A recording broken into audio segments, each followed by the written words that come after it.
I wanted to review 3 of my favourite TV shows right now. They are Afterlife, Dynasty and Big Mouth. So if you're wanting to watch them, they're all on Netflix. All you need is a Netflix account for you to be able to access them. Not expensive at all to do. So I picked these 3 TV shows to do first because they are my favourite ones on Netflix right now, and they are all very different.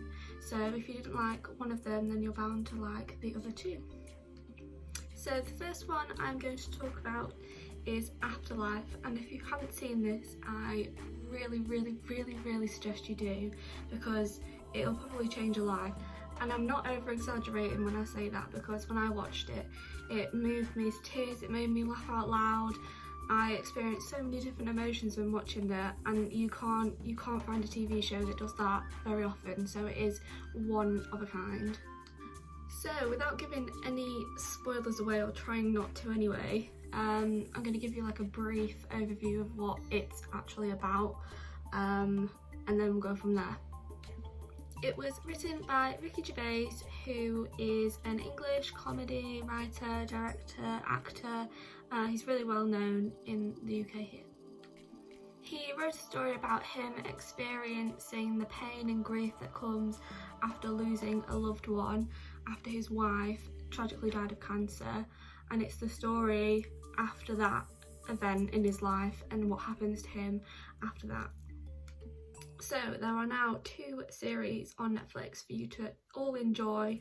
Go ahead and watch them both, they are not to be missed.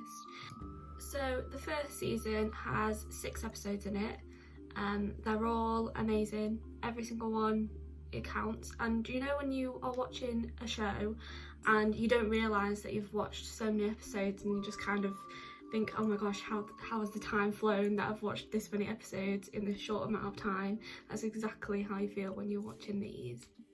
So I'm not going to tell you what's in each episode, because I want you to go and watch them yourself and experience the magic that is this TV show. I want to do a character evaluation, an actor evaluation, just to tell you how the characters developed and what kind of character they are.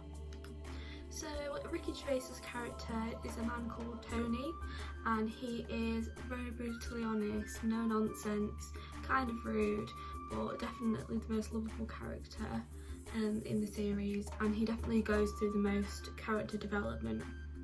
There are a few other recurring members of the cast.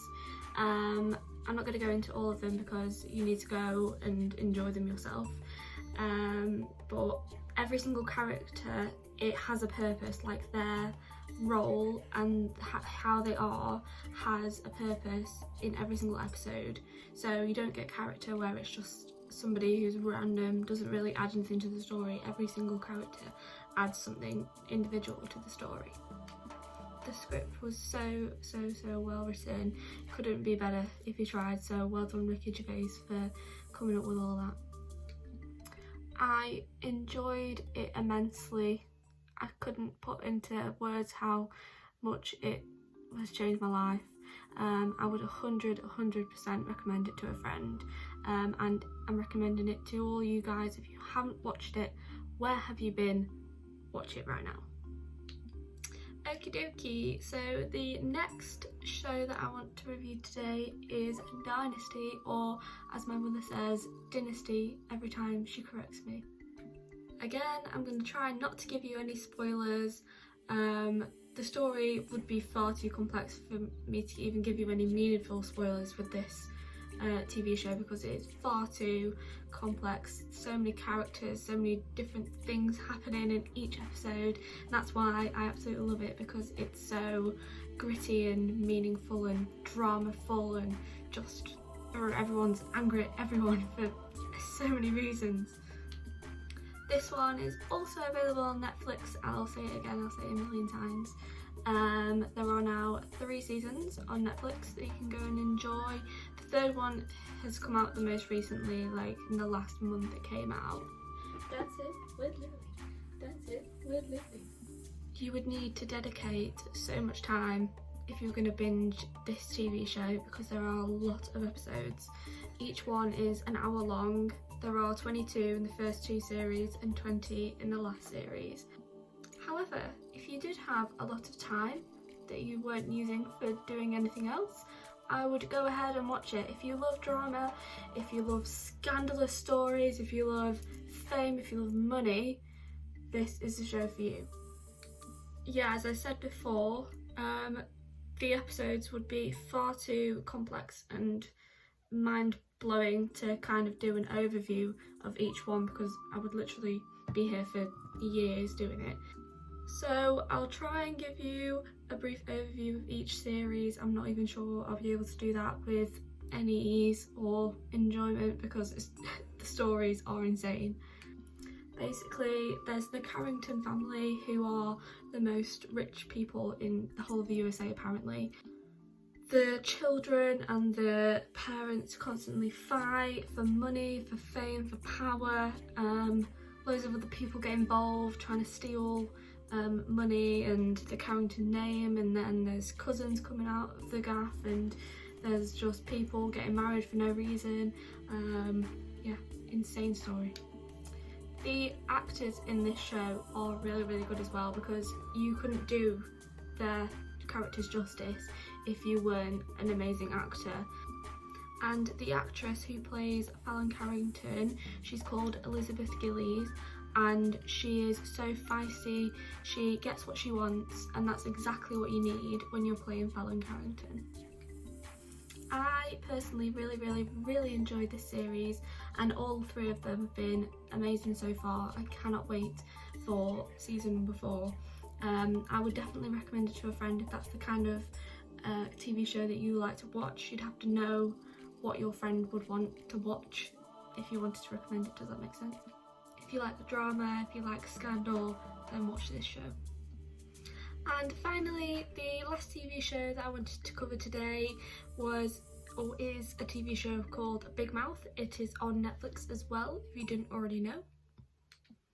This show is a little bit different from the other 2 covered today, because it's a cartoon, so it's not real people acting, and the subject area they cover is a little bit different as well.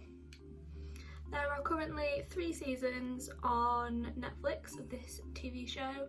The kind of vibes that get given off when you watch this are it's funny, it's a sitcom, it's a little bit quirky, you don't really know what's going to happen. Each episode is only 20 minutes long, so you could quite easily watch a series a day if you really wanted to. They're not time consuming, they're not hard to understand, you don't have to fully pay attention when you're watching them. You could have them on in the background if you just wanted background noise and you were doing something else. That was completely fine too. Series 1 focuses on a group of teenagers that are going through puberty, but Nick Kroll, who is the writer and he also stars in it, has done it in a really good way. It's really funny, it's really upbeat, it's really light. It is quite rude though, so if you are not into that kind of toilet humour, that kind of vibe, then you won't want to watch this, because it is quite rude. They make a joke out of things that maybe shouldn't be funny, but they are funny. Because the show is the way it is, the writing needs to be top notch, and it definitely is top notch. You don't feel like you're under any kind of awkwardness when you're watching it, because the writing is done in a spot on way. I really enjoy this kind of show anyway, so I knew that once I watched it I would love it as much as I do. I would recommend it to one of my peers, but I don't think I'd recommend it to anyone who's, for example, a parent or someone who's older and doesn't quite understand all the toilet humour. So if you like shows like Family Guy, like South Park, The Cleveland Show, American Dad, stuff like that, you'll love this show. But if you don't like those kind of things, I don't think you'll like this. That is all the talking you'll hear me do today. I hope you really enjoyed this as much as I enjoyed making it. Again, leave any comments of anything you would like me to review, and I will eventually get around to doing it, I promise. It's just I can only do 3 in one video without me making these like hours long. But yeah, if you want to comment anything, go for it. I also wanted to give a shout out to Lily, who is the G-View's unofficial or maybe official mascot, so thank you very much, Lily. That is it for this week. See you all next week. Bye.